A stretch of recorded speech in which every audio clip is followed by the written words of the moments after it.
I remember the old days when all I had to do was make a few photocopies and throw them on the table. But when I did that, I didn't have the opportunity to reach as many people. And we certainly wouldn't have been doing it, in the afternoon after a small storm had passed. So, we have to pay the price of technology. All right. I would happily give up taking a Torah chanting class while sitting on my bed, leaning against the backboard, if we could get rid of the internet life. Well, you can get rid of the internet anytime you feel like by just turning it off. No. I'm talking about the world. Well, the world's a big boy and it can make decisions for itself. Bad decisions. All right. Well, okay. Making decisions is a big part of life. All right, let's get everybody over on the other screen. I can see you don't have my doomsday attitude, but it's one of those things that despite having been pessimistic at different times in my life, the more I learn about Judaism, the less pessimistic I become. So I find it a remarkable antidote for momentary panic. You are in the right profession. I like to think so. It's certainly where I want to be. All right. Well, let's go ahead and make the most of our time so that we can get going. I don't plan that we'll go quite as long as we did last week, but if you ever need to log out early, it's okay. I won't take it personally. I know you can always catch up with anything you miss on the recording, but let's go ahead and jump in. I want to start again by reviewing actually the question of why we're doing trope at all after a week's worth of perhaps frustrating practice. You might be asking yourself that question too, but here you are again. So something of it must have stuck. Again, we are chanting trope because it adds beauty to the Torah reading. It adds a consistent flow to the reading, and it ensures the correct meaning of the reading. And it does really all of those because it is the flowing of grammar that allows the Torah to come to life and have meaning for the community. Also, just a quick review of our big rules. Every word has a trope symbol. Every symbol is either a joiner or a stopper in the flow, meaning it either connects it, pulls you to the next word, or interrupts your movement from one word to the next. The symbols will always appear with the accented syllable, either under or over. The other syllables are chanted with a neutral note, and most Hebrew words are accented on the final syllable, which makes life very easy. If they're not, it's okay. Wherever the trope symbol is, that's where you'll do the fancy bit of the trope, and then just save an extra note, or occasionally two, if there are extra syllables after the trope itself. We're going to do a lot more practice with those in just a minute. And then, of course, the other rules that you need to have for just the big picture. The trope will usually come in family blocks. The symbols will always appear in a consistent pattern. Learn that pattern and you can predict what comes next. And the melody motif of any given trope doesn't change, except for Munach, like we talked about, which is a helper trope. But even Munach is consistent with its partner. Whoever it is comboing with will dictate the Munach sound, and that will always be consistent. All right. Everybody squared away on those rules? Because we're going to put them into more practice today, so I want to make sure that we're good. All right. So first of all, we're going to do a little review. We're going to start off with the hardest part, but also the most important part, which is learning how to predict what comes next. As I mentioned on the text, it's not always 100% perfect. Sometimes the text will give you curveballs, and that's why we need to study and learn, and we can't just go for it and think we'll be right. But apart from those curveballs, being able to predict what comes next makes it much easier to hit that home run of a nice, smooth, and confident reading where you feel like you know what's coming. So, starting with A, B, and C, the parts above the line, I'm going to sing the first one, and then I want you to, on your own, with your mics muted, figure out whether it would be 1, 2, or 3 that is almost certainly not going to be the melody that comes next. Again, there are occasionally curveballs in the Torah. It's hard to give 100% never, but for all of these, it's 99.9% that one of the three on the left side of the line would be impossible to come next. So with A, I'm going to sing it, and then I'm going to pause, and I want you to, in your mind, run through the options, 1, 2, or 3, and decide which one of them is the wrong next trope, because 2 of them might fit, 1 definitely won't. All right, so line A. Tipcha, tipcha. And then I'm going to do 1, 2, and 3 out loud.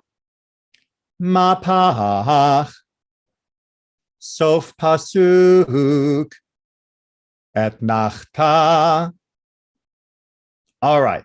And as I'm sure that you all guessed, it is number 1 that would be the impossible continuation from tipcha. You can do tipcha, sof pasuk, or tipcha, etnachta. But number 1, mapach, would not work. And no, I'm not going to chant it wrong because I don't want to give you the wrong recording in your brain. Line B, same thing.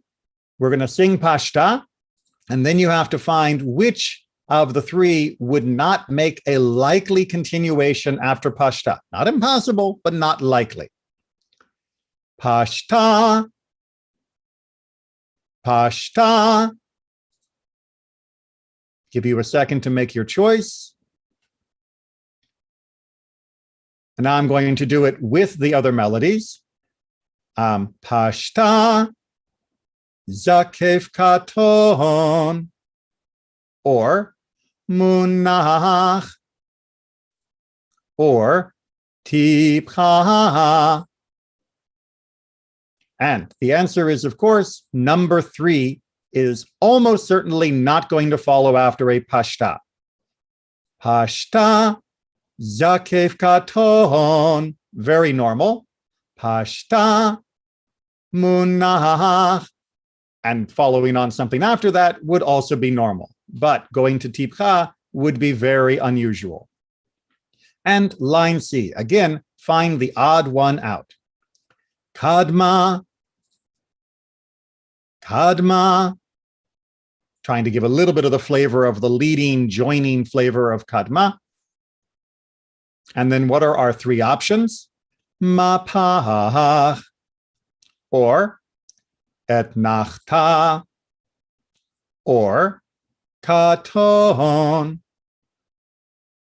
And the answer, of course, would be etnachta is the odd one out. Kadma mapach, perfectly fine. Kadma katon, also perfectly fine. All right, everybody see how that works? Okay, so now we have to go to line D, E, and F, where I am going to sing the word, the Hebrew word, with one of the tropes, not using the name.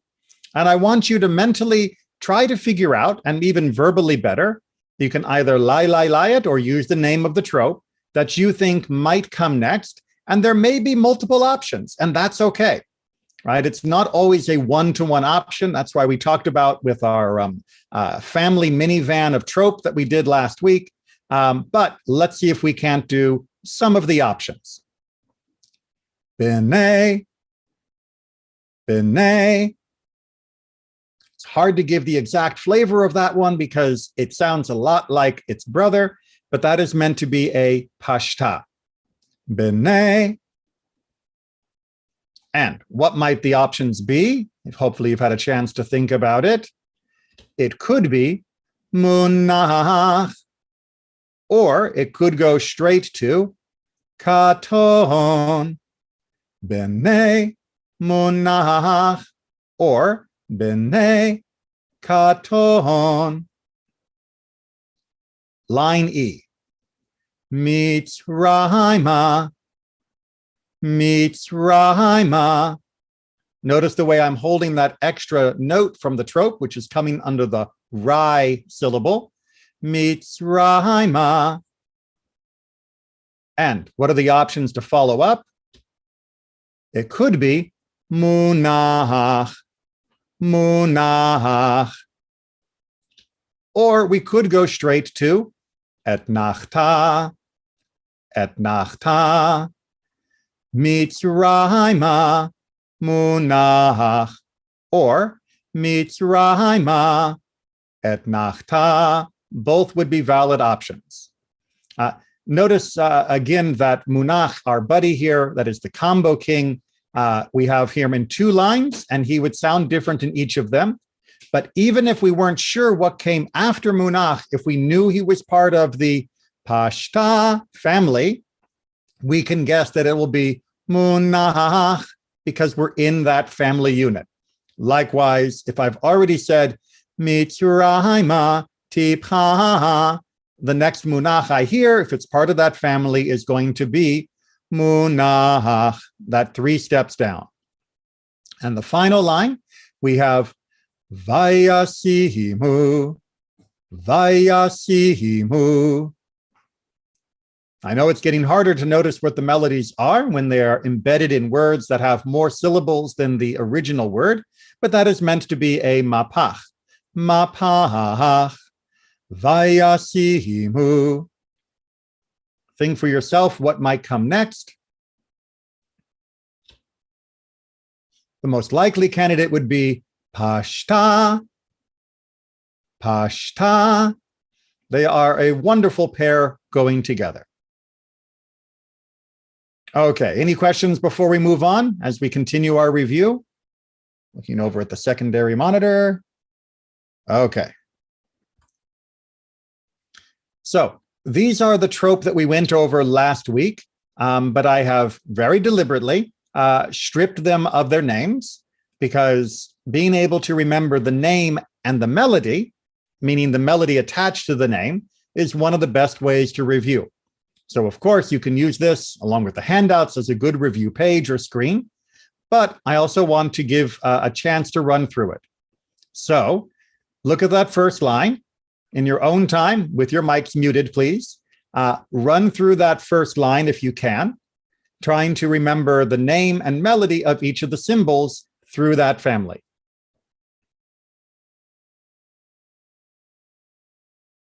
And here it is. Mercha tipcha munach etnachta. One more time. Mercha tipcha munach etnachta. Look at the second line, which has a lot of overlap of notes and trope from the first one.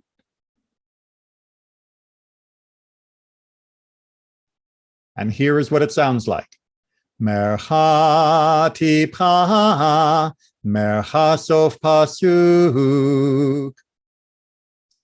Mercha tipcha, mercha sof pasuk. And last line of review, the bottom of the screen is the, well, I almost gave it away. Gotta fight the urge to say it. Is our final line. So go ahead and take a minute to try and run through that last family from start to finish.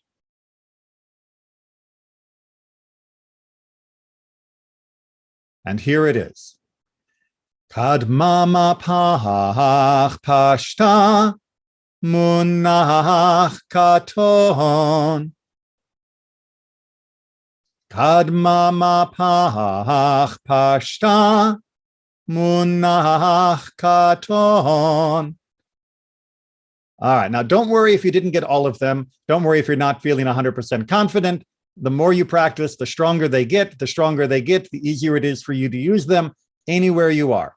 I don't know if anybody took my advice and has tried to use the trope as a conversational tool and to practice it just either with English words or lai-lais, but the more you do that to get the patterns down, the easier it's going to be to remember what you need to remember. Any questions before we move on to the new material for tonight? Okay. Oh, sorry. I forgot, we have the screen with the answer key. I'll just leave that up there for a couple seconds. For those that are using the recording, you can always hit pause to remind yourself of the names of the symbols. Now we move on to the new material for tonight. All right, so first we got to talk a little bit about the information overload that you're going to find when we actually get to Torah text, which we'll be doing a little bit more later. Okay, the Torah has a lot of information, meaning that the way a printed Chumash, the printed text of the Torah looks when you are practicing, has more information than you might be used to. If you are used to regular Siddur Hebrew, then you're used to sort of a medium amount of information. You've got your letters, you've got your vowels, and there's a little bit of maybe a comma or period here and there. But there is extra information when you're reading the Torah, and that extra information can feel too much. Don't despair. That information is there to make your life easier.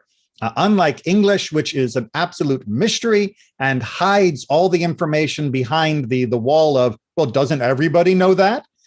The Hebrew text is actually written in a way that it can be decoded if you learn its tricks. And one of the things you're going to find is that there are a lot of dots on the page, but all of those dots have important meanings, but not all of them are important pronunciation meanings, meaning there are dots that you need to be able to recognize and then say correctly. And there are dots that pronunciation-wise you can ignore because they are there for grammar, which is always a great topic to study more about, but not one that you need to worry about right now. If you look at the examples at the bottom, you will see some dots that you are welcome to ignore. That dot there in the middle of the nun, that dot does not get vocalized in a way that modern Hebrew would ever notice.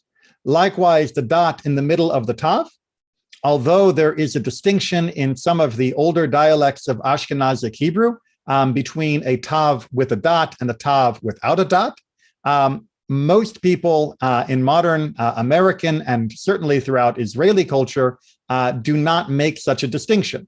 In fact, it is only the pei, the kaf, and the bet that are consonants which change when there is a dot in them.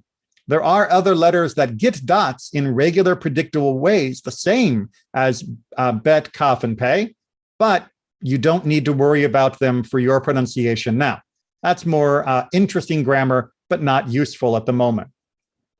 You'll also notice something on this page, the way the trope can sometimes adjust the location of the vowel. That's because Hebrew is tricky to write even with a computer. And sometimes things will get slightly misaligned in order to get all the information on the page where it's needed. And then our last word here, we can see there is a dot in the middle of that shin. Again, you do not need to worry about pronouncing that dot, but you do need to notice that there is a dot for the shin.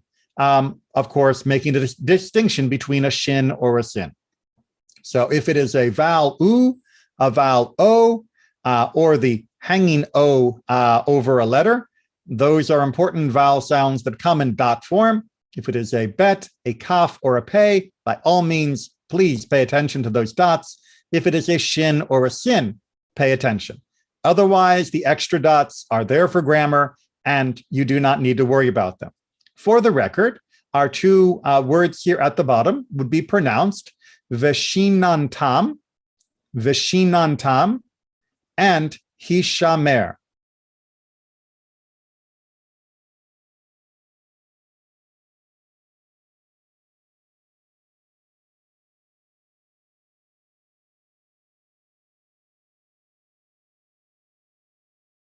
Any question about our dots? Okay. There is something else that can be very confusing. In Hebrew, as we're going to see, 99% of the time, you are absolutely able to rely on the vowels as being what they look like they are all the time. However, there are two vowels which don't work that way. One of them is what's known as the shva. The shva is the two dots up and down, the two vertical dots up and down, as you can see in multiple examples down here. Technically, there are two varieties of shva.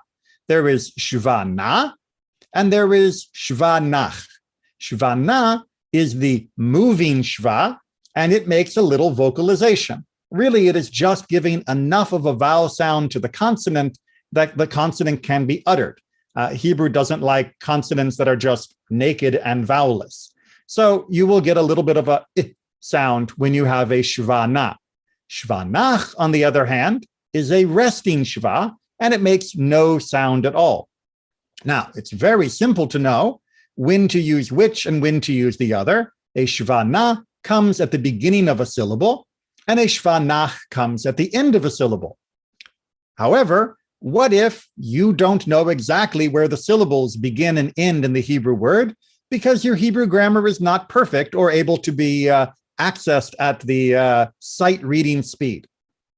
Well, you happen to be in luck because you live in the 21st century, and many books and texts that are used for both prayer as well as Torah study now will make a distinction on the page to help highlight which one is which. So over on the far right, we can see a classic printing where the two are identical in size and shape. And we would have to just know that the nach comes under that chaf, and the na comes under the tav. Now, this happens to be a very obvious example because, of course, the one in front is going to finish a syllable.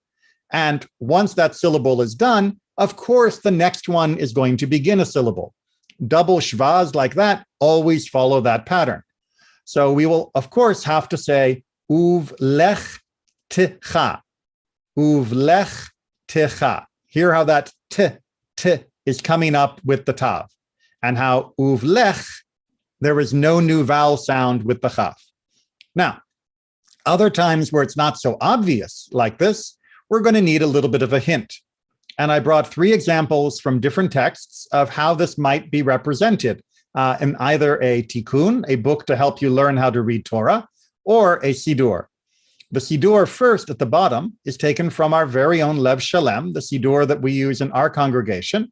And you'll notice that the nach is the normal 2 dots, very standard size, whereas the na is 2 diamonds of slightly larger size. Now, if you're using the normal sized print, it can be a little hard to see. So I certainly understand if you're squinting to try and find that on the page. But trust me, if you look carefully, you will see a difference between them.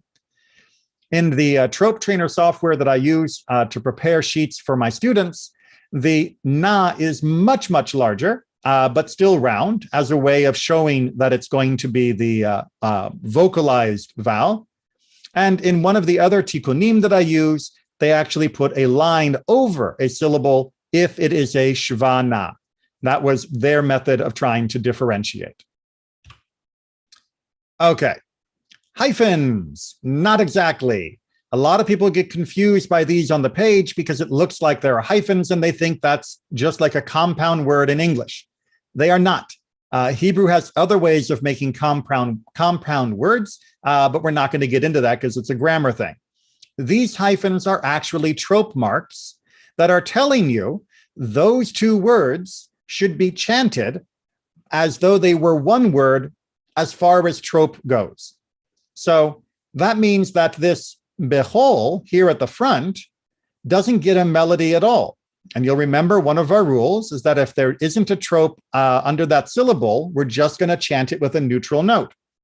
That means we're going to get a lot of neutral notes before we get to our actually chanted syllable here at the end. Bechol levavcha.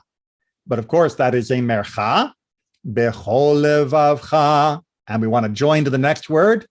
Uvchol nafshecha. Notice how we get a shvana. Nafshecha, nafshecha, uvchol me'odecha, and we finish off as well.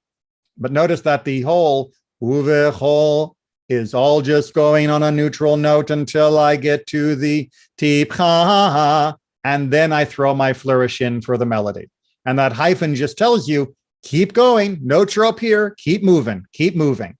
And of course, the big thing is don't breathe in between those words because they are meant to be one linked concept. All right. Now, if you were paying close attention, you will have noticed that our other vowel that can be difficult popped up, and that is known as the kamatz Katon. The T-shaped vowel is 90% of the time or more pronounced like an ah, right? Just like if you were looking in someone's throat with the tongue depressor and you could see the little uvula hanging down at the back, ah, that's the sound. But in a closed, unaccented syllable, it becomes the O sound. Again, thankfully, we live in the 21st century where technology makes this easier to notice. And you can see that it gets made big in order for us to notice it. And that means that when we are reading in our Sidur or whether we are reading in our Tikkun, usually it will be marked in the modern texts. So, Bechol levavcha, Bechol levavcha, Bechol levavcha, et kol admat. Wanted to throw a little bit in. And you'll notice different publishers have slightly different variations on how they represent that. Some of the old ones even were like a line with a dot under it. But it's becoming more and more standardized to just make it a bigger, bolder version of the kamatz, the T-shaped vowel. Any questions so far? I know I ran through those quite quickly. Review them at your leisure, but if you have any questions, we can talk about them now. Not seeing anybody unmuting. Okay. And finally, just to make our life tricky, it is possible for one word to have two trope symbols. Don't panic. You just handle it as you would for any other chanting. It's just a matter of putting the trope under the first syllable that gets one trope and then carrying on straight with no breathing between them for the trope that finishes off that word. For example, Ve'ahavta. You may know that, the Ve'ahavta. Obviously, Ve'ahavta is a little bit of a Yiddish pronunciation, but Ve'ahavta, Ve'ahavta. Two trope, one word, we just chanted on the syllable. It becomes natural once you get used to it, trust me. Questions or comments? Okay, then let's get into the new material.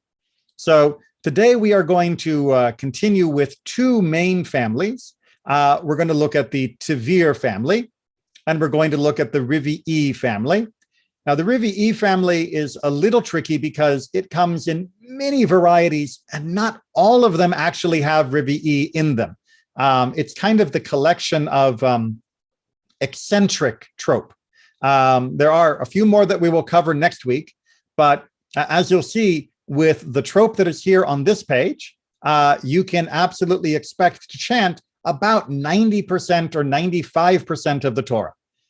Between this week's and last week's lesson, you are going to be so far able to handle almost anything the Torah will throw at you. Just a little comment about my attempt at iconography at the bottom.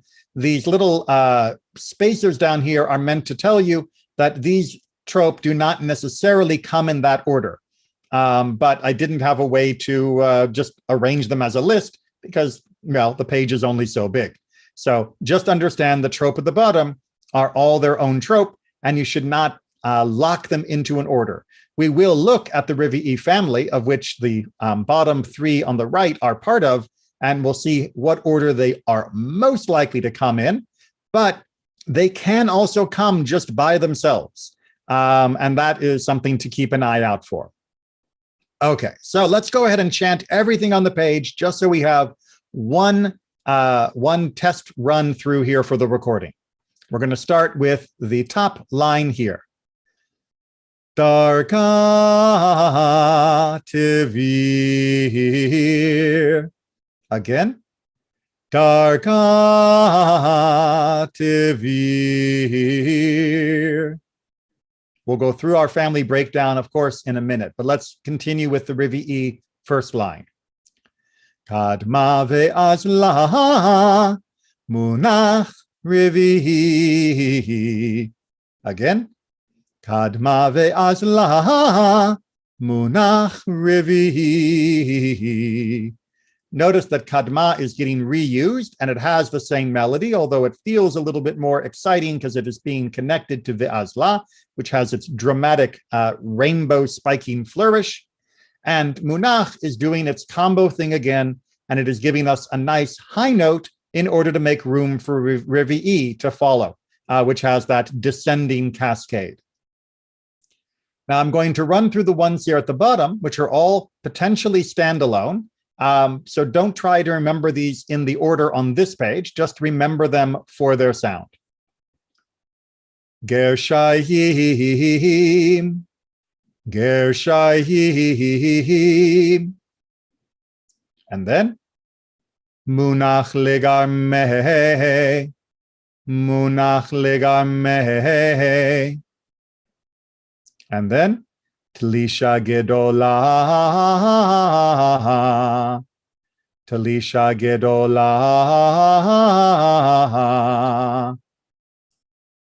And finally, one of my favorites, Yativ, Yativ. It's just a little punch, a little shout, which, as we will see, usually goes in front of the Katon ending.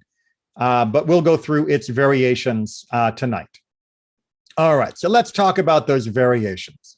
The first is our Tvir family. It is quite common, and it can show up with Darga as being part of the Revi'i family, but for the moment, let's talk about it when they are just together. Darga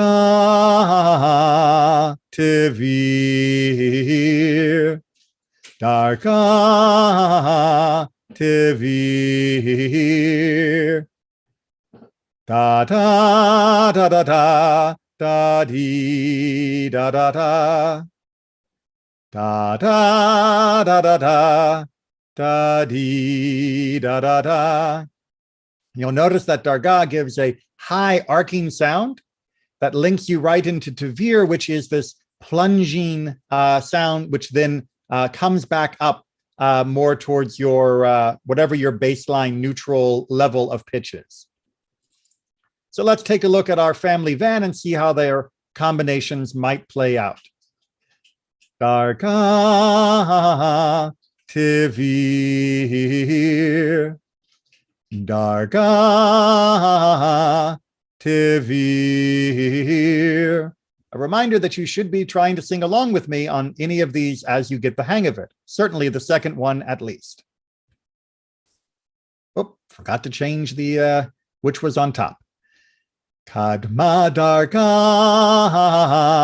Tvir, Kadma Darga Tvir, Kadma Mercha Tvir, Kadma Mercha Tvir. And yes, that does feel a little disjointed compared to the normal flow, because we have the back-to-back joining trope, one of which is high, one of which comes down, and then Tvir dropping off of it. But we can just go Mercha Tvir, Mercha Tvir. And let's go ahead and see if we can't put these into a pattern, following the order of the car shape that we used in the past. Old cars, old cars. My friend is sick. My friend is sick. The house is new. The house is new. On top. On top. As you can see, these are usually going to be part of shorter phrases within the sentence. Any question on our Tvir families?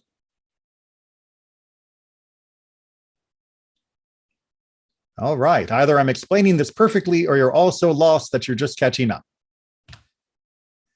All right. So Rivi'i family, part 1. Like I said before, Rivi'i is a family that contains a lot of fancy trope. This is a family that you notice when it shows up. Don't panic. Again, like I mentioned at the end last week, please try to exaggerate. Let yourself just really glow in these trope and don't try and smush them. If you smush them, they're all going to blend together and then you won't be able to remember. But we're going to start off with part 1 of this family, showing the most common combinations that you might come across. Kadma ve'azla Munach Rivi'i. Kadma ve'azla Munach Rivi'i. Die, die, die, da, da, die, die. Die, die, da, da, die, da, da, die. Die, die, die, da, da, die, die. Die, die, da, da, die, da, da, die. All right, and let's take a look at that in our car combinations. Kadma ve'azla Munach Rivi'i. Kadma ve'azla Munach Rivi'i. Or Kadma ve'azla Rivi'i. Kadma ve'azla Rivi'i.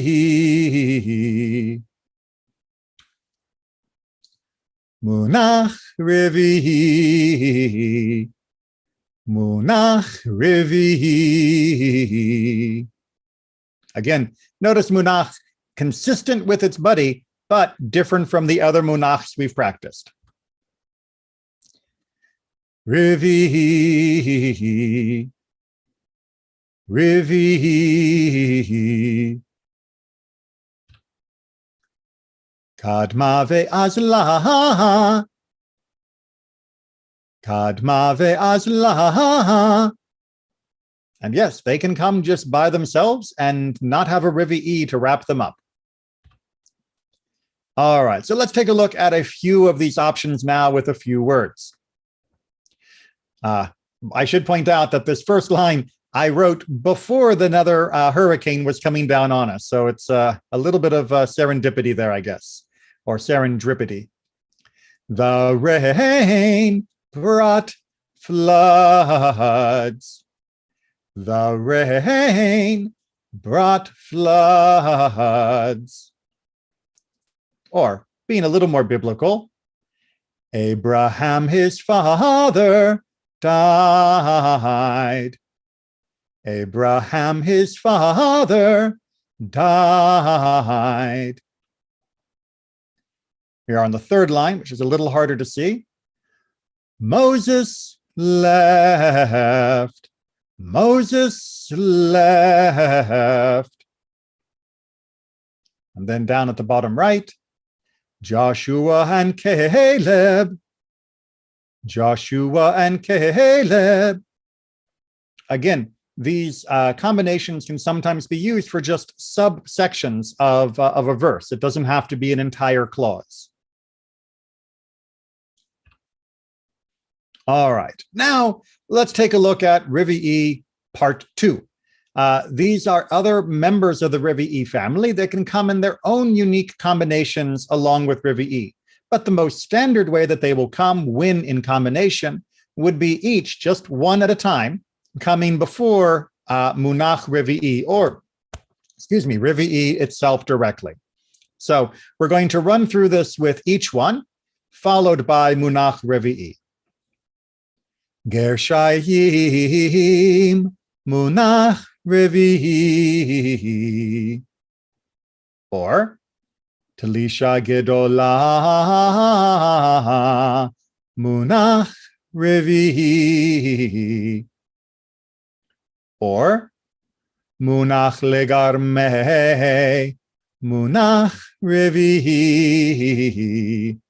And yes, this is the only time where Munach will come entirely by itself, but even then it's not entirely by itself. You will get this big, bold black line following after the word where Munach is under. So it's really hard to miss.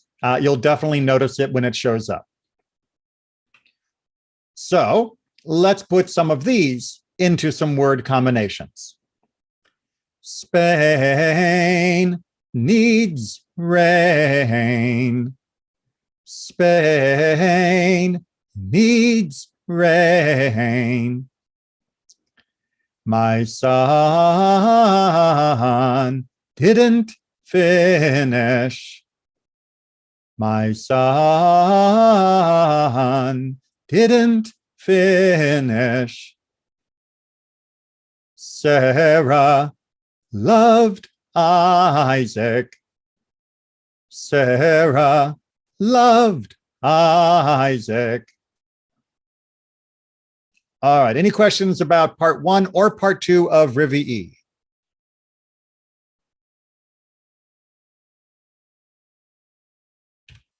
Okay. Just a moment. I do have a question, Rabbi. Oh, good. Perfect. Yes. I mean, it's more of a sound that I would like to have repeated between Tvir and Revi. I cannot hear the difference. Okay. Yes. Let's go back to our full page so I can point to each of them and make it clearer. So Tvir goes down suddenly and then works its way back up.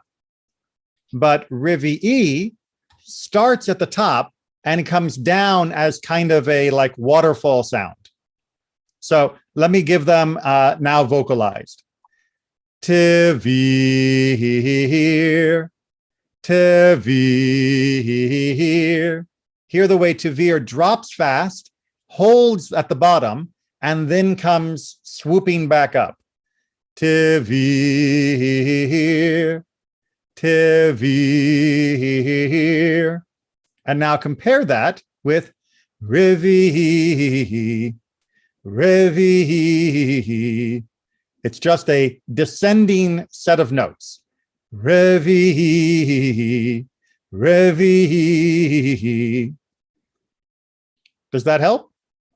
It certainly does help. Thank you so much. Absolutely. And please, everyone else should think they also have the right to ask. If I don't make it clear enough the first time through, let me know. I will give you some more of the visualizations that might help with some of these, but that doesn't mean you have to wait for that point. Ask whenever you feel like you need clarification. Let's get back to where we were. All right. So like we mentioned before, Munach is our special helper.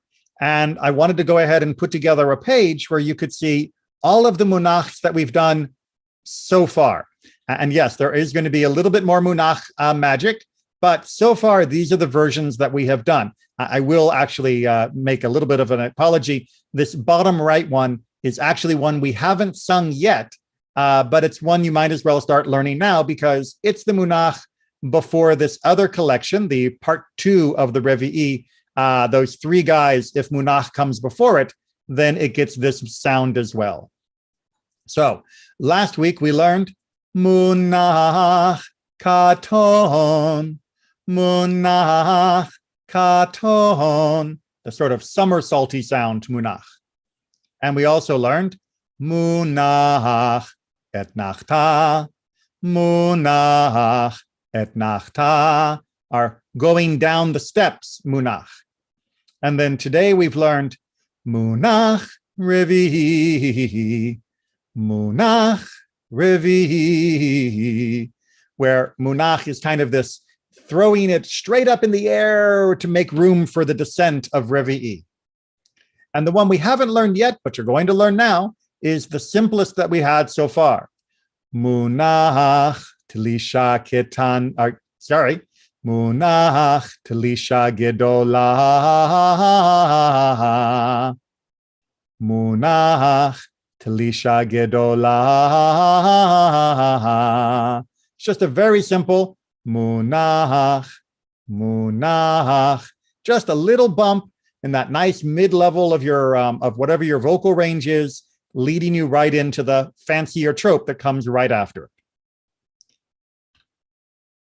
All right, as promised, Yativ is also a lot of fun. It's a very short sound and it's a very short phrase. It will come before a Munach Katon or just before Katon itself. But unlike the other preludes, it is a stopper. It's very easy to get because, as the cantor who taught me explained it, it is like a short, sharp yell. Yativ, yell.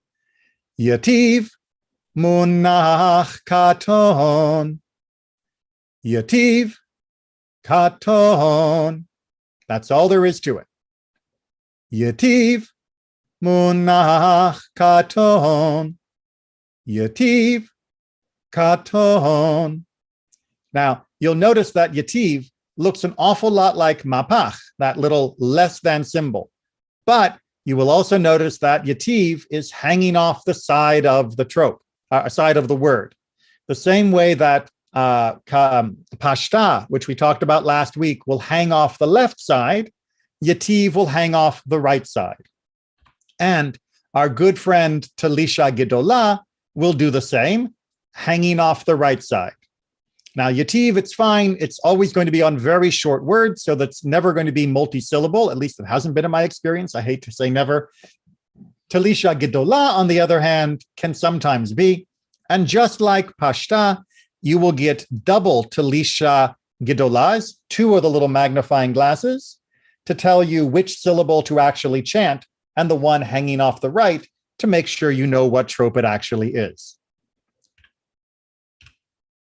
Now, as I mentioned, here's a few visualizations. One I've already sort of hinted at. Yativ sounds like a yell. It looks like a megaphone. Yativ, it's that big, sharp, bold sound. Going back to our Dargah Tvir, I've always thought of this as being a diving board. That's the springy bit of the diving board. And then the diver, him or herself. You can see the head of the diver and their body arcing into the water. Or in my other icon here, because Dargah, that's launching yourself from the diving board. Dargah Tvir, and that's the splash into the water. You go down deep into the pool, and then you swim back up to the top. Tvir, Dargah Tvir. The Talisha Gedolah is not that fancy because it's really just a set of ascending and descending notes. Talisha Gedolah, Talisha Gedolah. That's all there is to it. Just like you were practicing scales on any instrument, you're just using your throat. Rabbi, this is Chaim. Yes. Is there any number of like syllables that you count, like when you say la? Is there 5, there's 6, or it's just pronouncing it? So it's something that I always confuse myself on, but I did try to make my steps representative of the usual way that it is chanted. So it's Talisha Gedolah.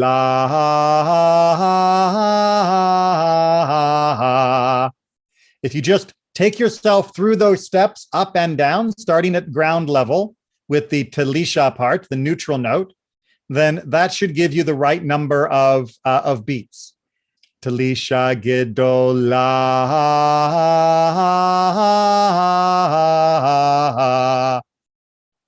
And however many that is, well, hopefully someone else was counting along because I can never count and chant it at the same time. That was 9.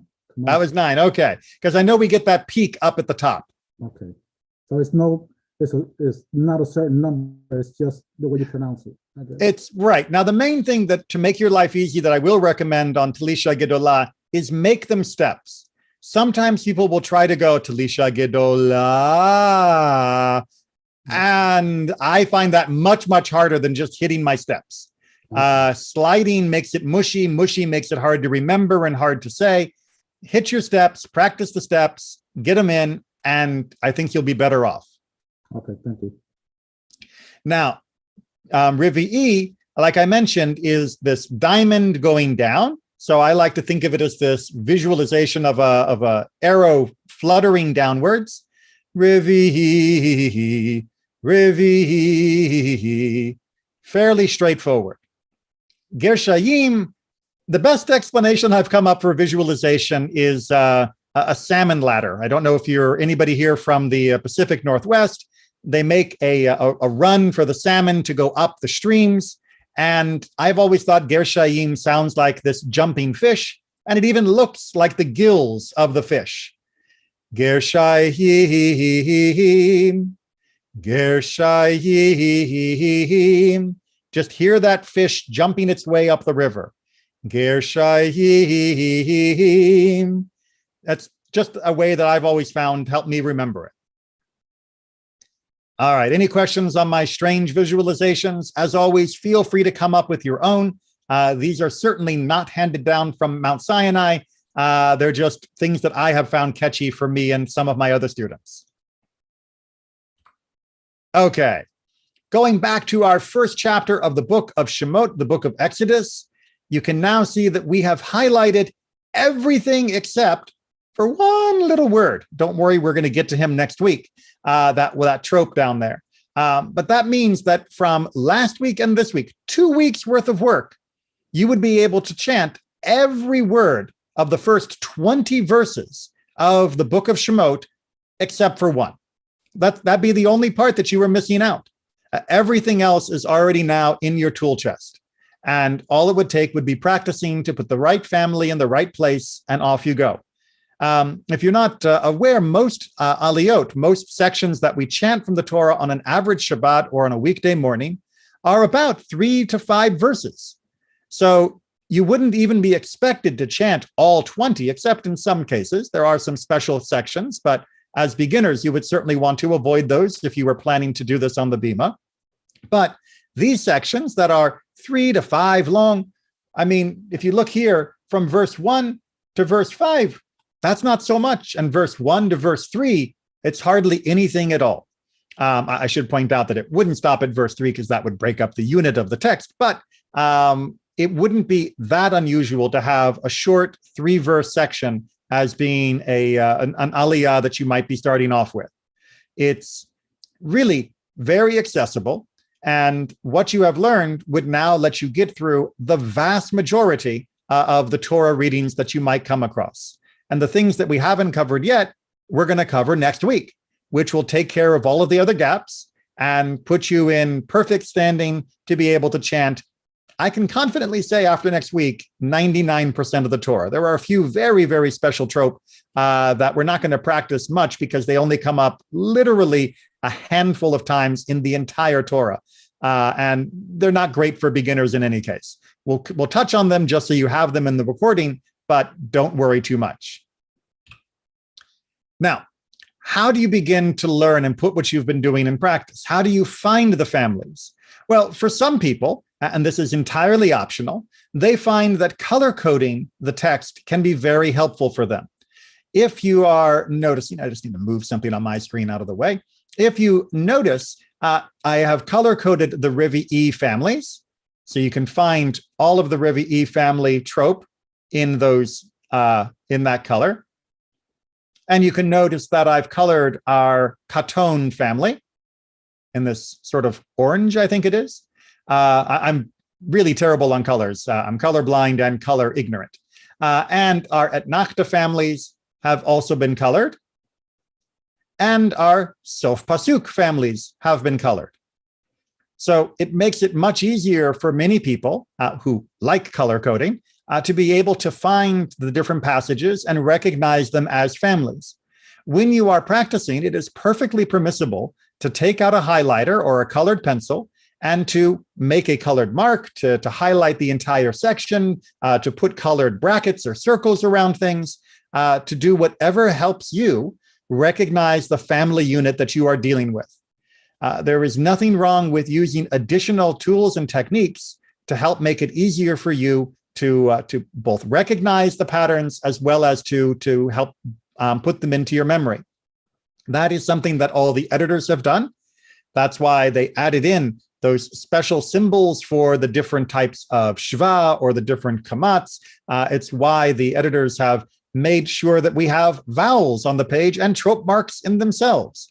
That may be a 1,000-year-old edit, but it is still nonetheless an addition that our families and community decided would be useful for people that came later. You are allowed absolutely to use whatever technique helps you to remember this better. And you can choose whatever colors you want. These were just colors that stood out very distinctly to my colorblind eyes, but please feel free to use whichever you like. Oh, come on. All right, because I touched that, it's going to... Okay, now let's talk about where we go from here. Well, as I've mentioned now a couple times, ultimately when you read from the Torah, there won't be vowels or trope symbols on the page. The page that you read from the Torah, the actual klaf, the scroll itself, is written each time a new Torah is made by copying the previous Torah. And since the previous Torah had no vowels and trope, we're not allowed to add them in. And that goes all the way back to the oldest Torahs that we can find. Now, you might be just beginning to think, you know, I can probably handle this. And now as you contemplate doing it without the vowels and the trope on the page, you might be getting nervous. Well, in addition to the aliyot being generally rather short, I'd like to point out that as you develop your ear for the trope families, the trope will become more and more familiar and easier for you to access. And as you practice, you will find that it builds up more naturally in your mind. So we're going to actually do a little bit of that. I just noticed we had something in a chat. Okay, that's no problem. And so let's go ahead and take a look at how this might work in practice. All right, so I took our first word from that book of Shemot, from the book of Exodus, and we've got our first verse here. Now, for some people, the technique that works for them is to build up word by word by word. But by building up word by word, I don't mean building it up one word, repeating it 100 times, second word, repeat it 100 times. I mean, do the first word, then do the second word, then do the first and the second word. As we saw from our big idea rules all the way back at the beginning, trope is about knowing which words go together, which words don't. You have to feel them as units, as families, as sentences, as verses, as an aliyah in its totality eventually. And that means practicing them as they come in the verse, not just as separate, discrete elements.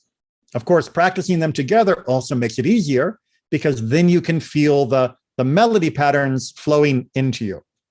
All right, so let's go through how this would actually work in practice. Our full verse is Ve'ele Shemot B'nei Yisrael. Right? I should say the full practice text we're doing. And it's not the entire verse, but that's all we're going to practice tonight. Ve'ele Shemot B'nei Yisrael. So we would practice our first word. Start off by reading it. Ve'ele. Ve'ele. Noticing the trope is on the aleph and noticing that it is Rivi'i. Ve'ele.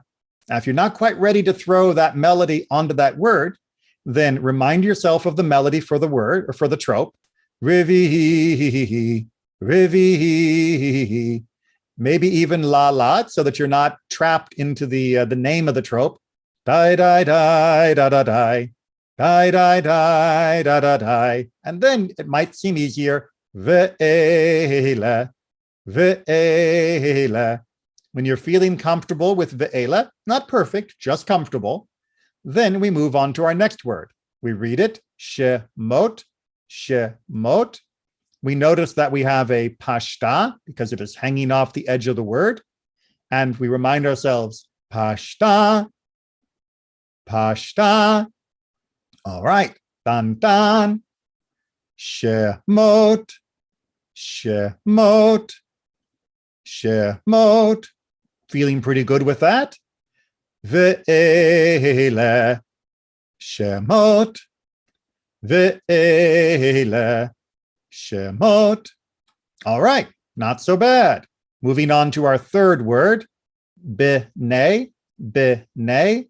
It's got to be the Munach Katon because we're coming after the Pashta. So it's going to be Munach, Munach, yai da da da, b'nei, b'nei.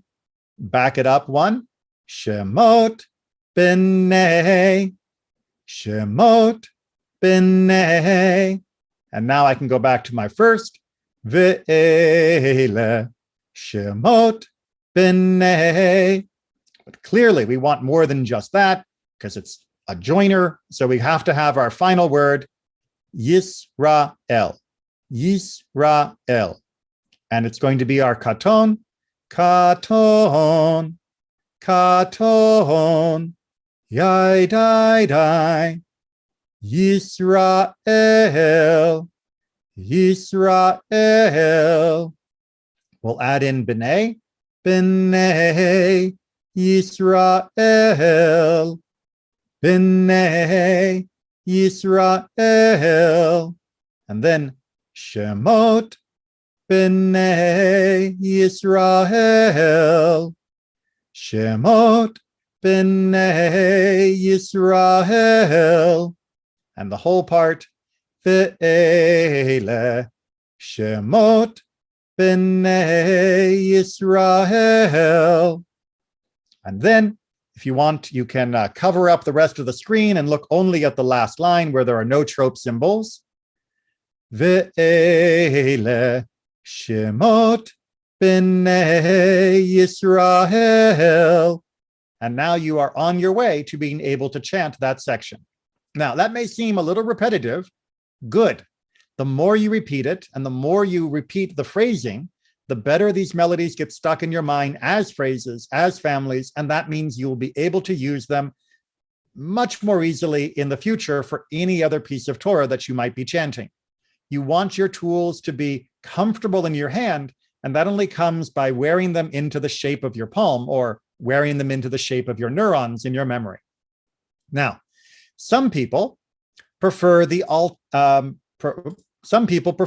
alternative technique of building backwards. Now, I know that sounds strange. Why would I start at the end of a phrase or the end of the verse? Why not start at the beginning? Well, because the end of the phrase is always going to be the anchor of the family, it may be the part that you know best. Additionally, because you are working backwards, it means you've already mastered whatever comes next. And so as you add to it, you are actually feeling a better sense of conclusion of the flow of the verse, and there is no stress because you know what's coming next. So we're going to do the same phrase. This time, we're just going to run through it a little more quickly because, well, time's running long, and we already have gone over the trope quite a bit now. But it would sound like this. Yisrael, Yisrael. And then I would practice my b'nei and add it. B'nei Yisrael. And see, I already know what's coming next. And I know that my b'nei has something to flow into. So it's a little bit more natural, in fact. Third line. Shemot, Shemot, Shemot, b'nei Yisrael. And then our fourth line, bringing the whole four-word phrase to its conclusion. Ve'ele, Ve'ele, and then putting it all together, Ve'ele, Shemot, b'nei Yisrael. And then again, you could take this moment to try and practice by holding your hand over the other words, looking only at the bottom line without the trope. Both techniques work. Some will work better for some people. The other will work better for other people. And some of you will need to have different techniques altogether. And we'll talk about a few other strategies in next week's class. I don't want to give every strategy in one class because it's a little overwhelming. And then just to finish off for tonight, I thought we would actually look at the way the Torah looks. Because the Torah is written not just by hand, but it is written with its own unique font, which you can see at the bottom of the page. Now, those words are the same that we've been chanting for the last few minutes. Ve'ele shemot b'nei Yisrael. And these are the names of the children of Israel. So we've already practiced Ve'ele shemot b'nei Yisrael. All we have to do now is transfer the knowledge we've gotten from practicing with our printed text to the printed version without the vowels and trope and in the font for the Torah. And once you've gotten used to reading this font, you will have no problem. It's no different than trying to learn to read a fancy font in English, whether it be cursive or italics or something like that.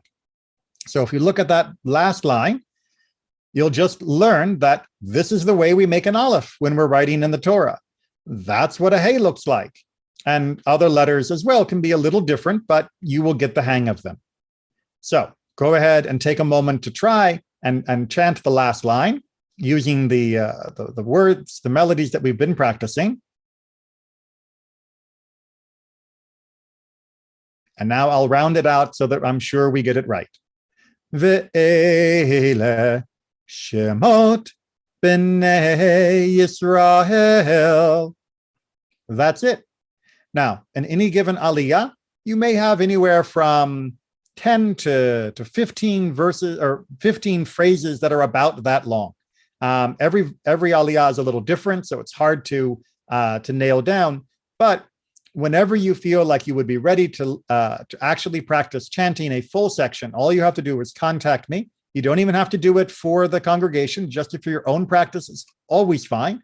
And I'll be more than happy to help you find a passage that seems like a good place to cut your teeth. Also, for those of you that would like to read from the Torah in the synagogue, all you ever have to do is ask me, and I can take a picture of the section that you are going to read so that you will have an exact photo of the text in the Torah as written in our Torah. Because Torahs are handwritten, the handwriting can be a little different depending upon the sofer, the scribe, and the word wrap of how the sentence wraps to the next line can also have a little variation as well from whatever text you were practicing from. So it is comfortable to have a photo of the actual text. It's not required. I'm sure all of you would be able to do it without, but there's no reason adding stress if you can get a picture as easily as just letting the rabbi know you need it. Now, if you want the rabbi to get it, please don't wait until Thursday night to ask the rabbi for a picture that you need for that coming Shabbat. Ask the rabbi a little bit more in advance so that it's easier to get into the sanctuary and get that picture for you. I don't keep the Torah in my back pocket ready to be photographed whenever it's needed. It does require having to unroll it in the sanctuary. All right, that is everything that we are doing tonight. As mentioned, we will be going over the final trope next week, and we'll be talking about some other strategies for learning. And I'll be giving you some more practice, not just for review of what we've done already, but how to also approach a first aliyah that you might like to tackle. Are there any questions or comments before we wrap up for tonight? Okay, it looks like everybody, from everybody who at least has a picture up, that you all look nice and dry, which is good to see. I hope the storm didn't cause too much trouble for anyone. And if it did, well, as always, let the congregation know and we'll see what we can do to help. And if you are missing this live because you are currently without power, then it's a good thing I'm recording it to YouTube, so you'll have a record whenever you're ready. All right, everybody, please take care. And I hope to see you all on Shabbat. Thank you very much. Thank Bye. you, Rabbi. Thank you. Thank you, everybody.